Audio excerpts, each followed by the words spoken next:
सबसे पहले आपको बताएंगे, रूस में तैनात पाकिस्तानी सफीर ने भारत की जानिब से किसी भी मुहिम जोई का एटमी हथियारों समेत पूरी कुव्वत से जवाब देने का ऐलान कर दिया है।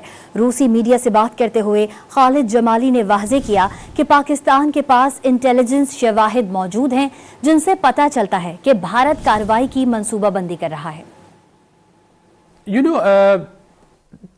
The frenzy media of India and the irresponsible statements coming out from that side has compelled us, and there are some other leaked documents whereby it has been decided to strike certain areas of Pakistan.